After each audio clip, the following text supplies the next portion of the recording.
والعاقبة للمتقين والصلاة والسلام على سيد الأنبياء والمرسلين وعلى آله وأصحابه الطيبين الطاهرين أما بعد فأعوذ بالله من الشيطان الرجيم بسم الله الرحمن الرحيم يا أيها الذين آمنوا اتقوا الله ولتنظر نفس ما قدمت لغد واتقوا الله إن الله خبير بما تعملون صدق الله العظيم غوث اعظم بمنے بے سرو ساما مدد قبلہ دین مدد کعبہ ایمان مدد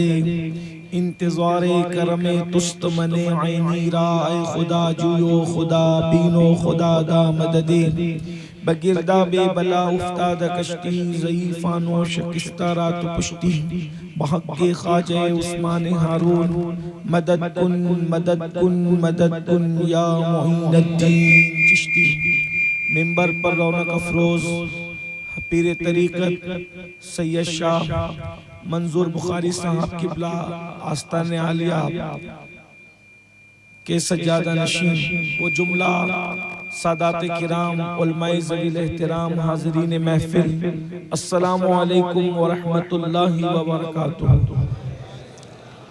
جس طرح سے پڑھاتا ہوں بلند آواز سے پڑھیں الصلاۃ والسلام علیکہ یا رسول اللہ، اور بلند آواز سے پڑھیں الصلاۃ والسلام علیکہ یا نبی اللہ، الصلاۃ والسلام علیکہ یا حبیب اللہ وعلی آلک واصحابک یا نور اللہ صلی اللہ تعالی علیہ وسلم۔ اٹھا دو پردہ دکھا دو چہرہ کہ نور باری حجاب میں ہے، زمانہ تاریک ہو رہا ہے کہ مہر کب سے نقاب میں ہے، نہیں وہ میٹھی نگاہ والا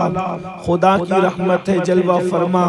غضب سے ان کے خدا بچائے جلال باری عتاب میں ہے، کھڑے ہیں منکر نکیر سر پر نہ کوئی حامی نہ کوئی یاور، بتا دو آ کر میرے پیمبر کہ سخت مشکل جواب میں ہے، خدائے قہار ہے غضب پر، کھلے ہیں بدکاریوں کے دفتر، بچا لو آ کر شفیع محشر تمہارا بندہ عذاب میں ہے، کریم ایسا ملا کہ جس کے کھلے ہیں ہاتھ اور بھرے خزانے، کریم ایسا ملا کہ جس کے کھلے ہیں ہاتھ اور بھرے خزانے، بتاؤ اے مفلسوں کے پھر کیوں تمہارا دل اضطراب میں ہے، بتاؤ اے مفلسوں کے پھر کیوں تمہارا دل اضطراب میں ہے، اور وہ گل ہے لبھائے نازک ان کے ہزار جھڑتے ہیں پھول جن سے، گلاب گلشن میں دیکھے بلبل یہ دیکھ گلشن گلاب میں ہے، کریم اپنے کرم کا صدقہ لئیم بے قدر کو نہ شرما، تو اور رضا سے حساب لینا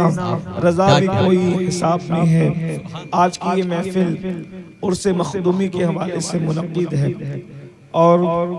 یہ وقت ایسا نہیں کہ کوئی تفصیلی گفتگو کی جائے،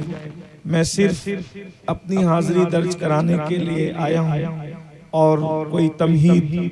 اور کوئی تقریر کی بجائے ایک مختصر سا پیغام دے کر رخصت ہونا چاہتا ہوں، کیونکہ مجھے خود بھی ایک طویل سفر پر جانا ہے اور وہاں جہاں میں نے اصل وعدہ کیا تھا وہاں پہنچنا ہے۔ یہ عرس جو ہے کیوں ہوتا ہے؟ ہم نے ہر چیز کے مقصد کو فراموش کیا ہے۔ عرس کا مقصد ہے آخرت کی یاد دلانا، کیونکہ دنیا میں کوئی قوم ایسی نہیں ہے جو موت کے دن خوشی مناتی ہو سوائے مسلمانوں کے، اور مسلمانوں میں بھی صرف اہل سنت کے۔ ہر قوم موت کے دن غم مناتی ہے، یہ اہل سنت ہے جو موت کے دن خوشی مناتی ہے، یہ ہمارا جگر ہے۔ اور کیوں خوشی مناتے ہیں؟ اس کی وجہ جس کا عرس ہوتا ہے اسی پہ خوشی مناتے ہیں، سب پہ نہیں مناتے۔ وجہ یہ ہے کہ ہمارا عقیدہ ہے کہ جو صاحب عرس ہوتا ہے وہ مر کر مٹی میں نہیں مل جاتا، بلکہ صاحب عرس اللہ کی بارگاہ میں وصال کا شرف حاصل کرتا ہے۔ سبحان اللہ۔ یہ بڑی سعادت کی بات، اسی لیے ہم اہل سنت تو یہاں تک کہتے ہیں کہ ہمیں مدینے جانے سے جتنی خوشی ہوتی ہے اس سے زیادہ خوشی ہمیں مر جانے میں ہونی چاہیے۔ اس کی وجہ یہ ہے، یقین کی بات ہے، صرف یقین کی بات ہے، اگر مدینے جاؤ تو گنبد نظر آتا ہے اور مر جاؤ تو گنبد والا نظر آتا ہے۔ نعرہ تکبیر، نعرہ رسالت، عرس مقدس۔ گنبد کی زیارت کے وقت آپ کو کوئی ہٹا سکتا ہے، پیچھے کر سکتا ہے، مخل ہو سکتا ہے، لیکن جب مر کے قبر میں جاؤ، مرنے کی قیمت کتنی قیمتی ہے، وفا کی قیمت کتنی قیمتی ہے، جب مر جاؤ تو گنبد والا بے حجاب سامنے ہوتا ہے اور جی بھر کر انسان دیدار کرتا رہتا ہے۔ میرے امام کہتے ہیں قبر میں لہرائیں گے تا حشر چشمے نور کے جلوہ فرما ہوگی جب طلعت رسول اللہ۔ آج پھولے نہ سمائیں گے کفن میں آسی، قبر کی شب ہے کس گل سے ملاقات کی رات۔ لیکن ایک بات یاد رکھنا، کس کی قبر میں اجالا ہوگا، کس کی قبر میں دیدار ہوگا، کس کی قبر میں رونقیں ہوگی، اس کی کوئی گارنٹی نہیں ہے۔ بڑی معذرت کے ساتھ بہت اللہ والے کہلانے والے ایسے ہوں گے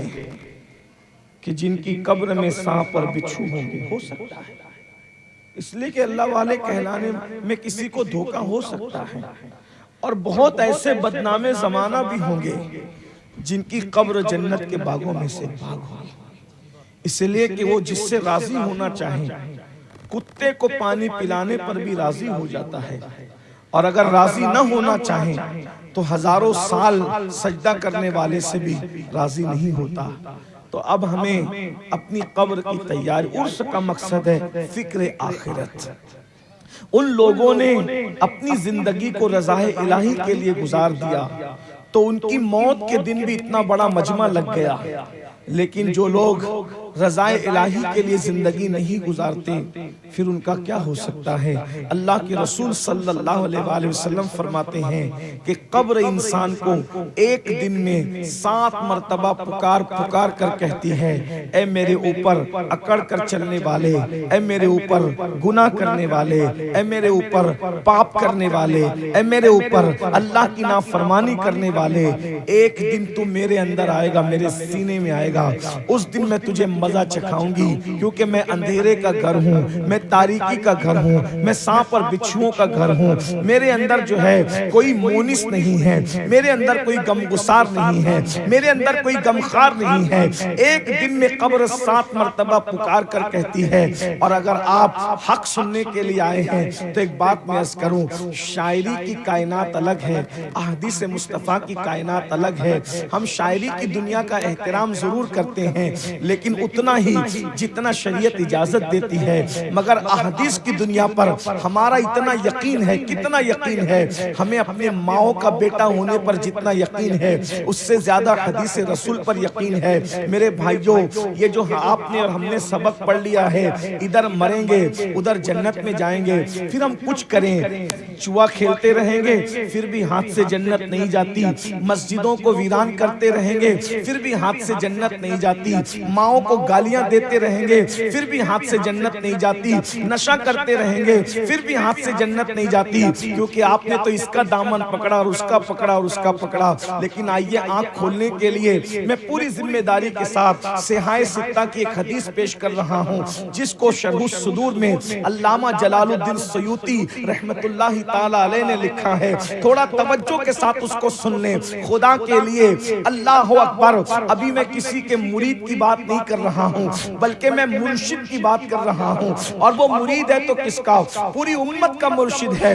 اور مرید ہے تو کس کا؟ اس ذات کا، اللہ اکبر، جسے دنیا مصطفیٰ جان رحمت کہتی ہے، سید المعصومین کہتی ہے، شفیع المذنبین کہتی ہے۔ اور یہ بات یاد رکھیں، آپ جانتے ہیں صحابہ میں ایک ایسے صحابی کا وصال ہوا ہے، اللہ اکبر، جس کو رسول اللہ نے اللہ سید الانصار کا لقب عطا فرمایا ہے۔ ہے. شاید اسی بات پر میں اپنی گفتگو مکمل کر لوں گا. بہت طویل گفتگو نہیں, کیونکہ مجھے 2 بجے نکلنا تھا اور اس میں صرف اب 5 منٹ بچے ہیں. میں اس میں گفتگو پوری کروں گا. اگر میں ایسا نہ کر سکا تو شاید میں کئی وعدہ خلافی کرنے والوں میں ہو جاؤں گا. اس لیے آپ میری گفتگو پر توجہ کرنا, دھیان دینا, بہت توجہ کرنا, سب کی توجہ. میں اپنے آپ سے بھی مخاطب ہوں اور آپ سے بھی مخاطب ہوں, میں آپ سے الگ نہیں ہوں. لیکن یاد رکھیے وصال کس کا ہوا ہے, ذرا توجہ کیجئے گا.